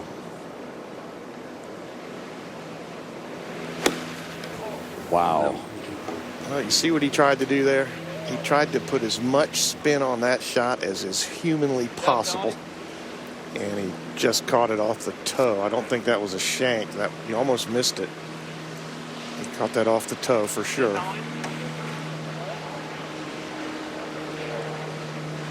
And you see why he tried to do that. I mean, that's just about as much risk as you can take on a shot like that. And, he didn't pull it off. Ask your rules official, Ty. It's not a penalty. What if it's back? I think you're allowed to like literally rage on it, even if you haven't. Just come walk on 16. He might try it again. Yeah, I think he desperately wanted to get that up and down and win this hole. Well, he gave it up so much speed. He's got to do the same thing if he wants to get this close. Let's see if he tries it. Well played. Oh, man! Strafaci nearly hold it after that previous shot.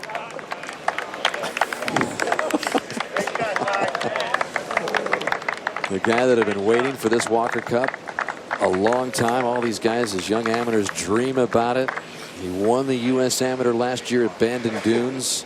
Are you okay to finish? Was hit hard by this stomach bug, and good to see Tyler Strafaci in it with one last good swing there.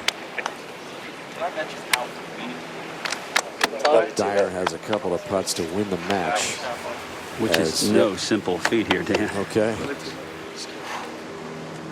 Yeah, a long week for Strafaci. You can see how that virus has taken its toll on him.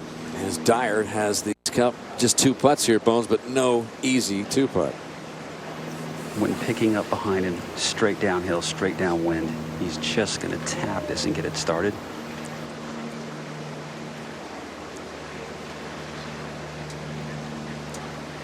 Dyer was the injury replacement for Sandy Scott, who was injured. And he was named to the team late. Sandy Scott was one of the best players that was going to compete for Great Britain and Ireland. Look at this speed by Dyer to put it away at the last. Yeah, Jack Dyer, he really came through, didn't he, Dan? Yes, he did. You get called on to replace the best player on your team. That's pressure. And that's just another example of what this Great Britain and Ireland team was up against. Not only a heavily favored United States team that was playing on home soil, but when we talk about the pandemic and COVID and then losing Joe Long for all of the sessions except for today's final Sunday singles, it was a pretty good effort by Great Britain and Ireland, which comes up just a little short as all the matches are in, and we send you back down to Kurt. Thank you, Dan. With Stuart Hagstad. Stuart, you played some tremendous golf today. This is your 3rd Walker Cup appearance. How does it feel to be one of the heroes of this kind of a team? I just feel lucky to be a part of it. I mean, the boys are so good, and they're so motivating and inspiring to watch. They're going to go on to have amazing pro careers, and I feel very lucky to be a part of it. But gosh, what a special week this has been. You're 30 years old. You're a career amateur.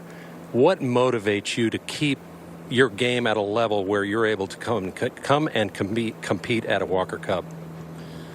There's a lot in that. I mean, I'm going to probably have to reassess some goals after this week. I've done a lot of things I never dreamt possible in my amateur golf career, and the short answer is, I mean, I look at the kids and it's amazing how impressive they are. And like anyone that plays competitive golf, like if you're going to do something, you want to do it at its highest level.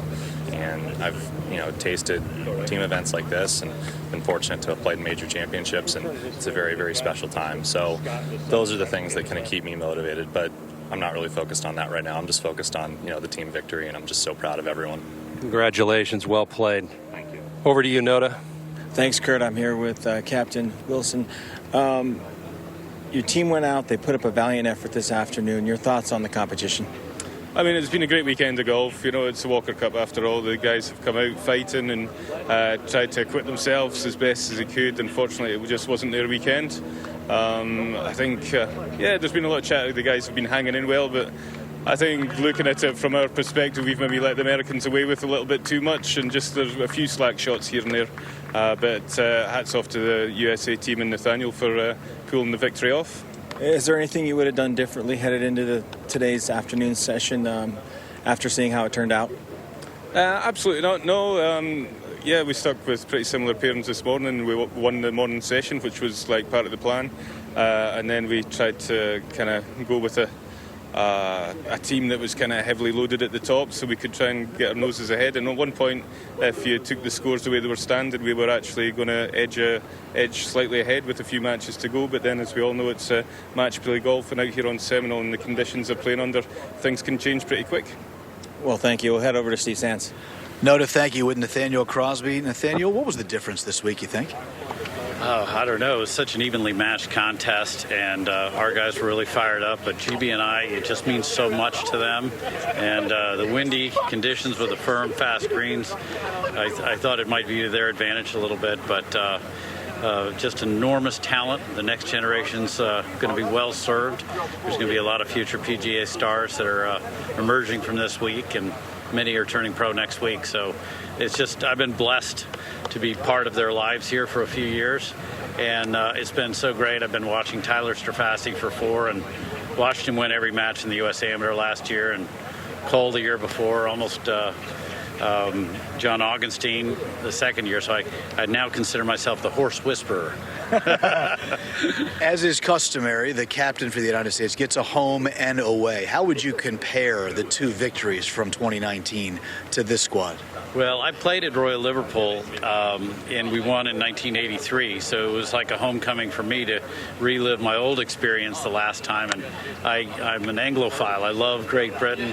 I love going to Scotland, Ireland, Great Britain, and made a lot of friends over there on the European tour. I think, Robert Lee and Mark Rowe and all those clowns in the Sky Channel over there are my buddies from the European tour days. So it was just a great experience there. But to come back to my home club at Seminole Golf Club, I've been playing golf here since I first set foot out here when I was 14 years old, playing with my dad, and a few years later got 4 rounds with Ben Hogan.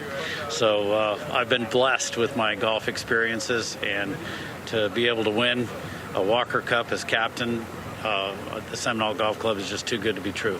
A lot of history, and you made some more today. Congratulations, Nathaniel. Very good at sitting and watching. Danny's a very humble man, but he's a heck of a captain. Wow, playing a few rounds with Ben Hogan here at Seminole. That is a full golfing life that has been enjoyed by Nathaniel Crosby throughout the years. Winner in both of his Walker Cup captaincies. And one last look at the leaderboard here. 14-12 is the final tally. In the end, it was the singles play and power of the American depth, Buddy Marucci, which ended up being the difference. Would you agree, at least partially, with that assessment? Well, I think so, Dan, but, there are a lot of winners today. Certainly amateur golf won today. What a spectacular exhibition by both teams. I mean, Great Britain and Ireland performed brilliantly, as did the Americans, but I don't think one would have thought that GB&I would have been able to play as well as they did, and they did beautifully. Seminole Golf Club, just a tremendous weekend for them. They're certainly a winner. And, the Walker Cup, just continue this tradition of great play, played in the spirit of fellowship and friendship. You can't say enough about how it has turned out this weekend.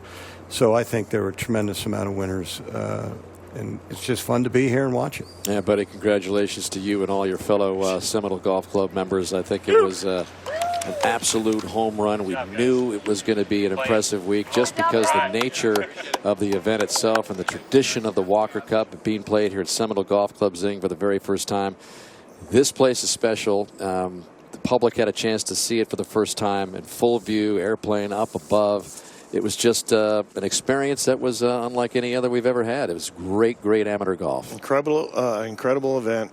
And unfortunately, these guys all got sick. You didn't hear one player mention that in the post-round interviews, that they were feeling poorly, which is kind of cool. This golf course is a masterpiece. It is great that we were able to showcase Seminole in this competition of the Walker Cup. Anybody that ever played in these matches came here this week, and it showed me something about how they feel about this competition, and it impacts them at an early age, and they love it. And there's a couple of pretty good venues coming up. How about the old course at St. Andrews and Cypress Point when it returns back here to the United States? What an event, which began back in 1922. Once again, a reminder that Golf Central comes your way. Coming up next, Rory McIlroy, a winner on the PGA Tour. Alex Cejka won in a playoff of the PGA Tour champions. And the United States wins the Walker Cup once again on home soil. 5 straight now for the United States, and they do it at Seminole Golf Club, which hosts it for the very first time. It's been a great couple of days, Zing. Steve Burkowski, enjoyed having you with us again.